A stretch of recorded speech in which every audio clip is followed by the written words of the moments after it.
দেশে নব্য মপতন্ত্র সৃষ্টি হচ্ছে অভিযোগ করে জাতীয় পার্টির মহাসচিব শামীম হায়দার পাটোয়ারি বলেছেন, একটি দলকে নিষিদ্ধ করা অন্য আরেকটি রাজনৈতিক দলের কর্মসূচি হতে পারে না। বিকেলে কাকরাইলে জাতীয় পার্টির কেন্দ্রীয় কার্যালয়ে সংবাদ সম্মেলনে তিনি একথা বলেন। এ সময় ভিপি নূরের উপর হামলার ঘটনায় দুঃখ প্রকাশ করেন জাতীয় পার্টির মহাসচিব। তদন্ত করে ব্যবস্থা নিতে সরকারের প্রতি আহ্বানও জানান দলের মহাসচিব শামীম হায়দার পাটোয়ারি।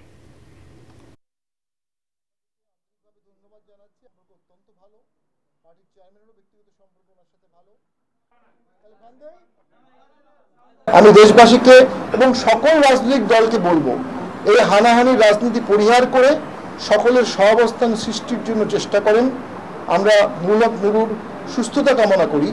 আবার কোনো দল বা কোনো নেতা এই ধরনের আর্সন থ্রোয়িং, ভ্যান্ডালিজম যেন না করে সকল নেতা, সিনিয়র নেতা যারা আছেন বাংলাদেশের, সকলে মিলে প্রতিজ্ঞাবদ্ধ হওয়া উচিত যে আগুন নিয়ে খেলা বন্ধ করা উচিত। এই ব্যান্ড সংস্কৃতি, ট্যাগিং সংস্কৃতি, এই মব সংস্কৃতি, এই হুঁশিয়ারি, এই হুঙ্কার, এই তো দেশ ধ্বংস করে ফেলবে।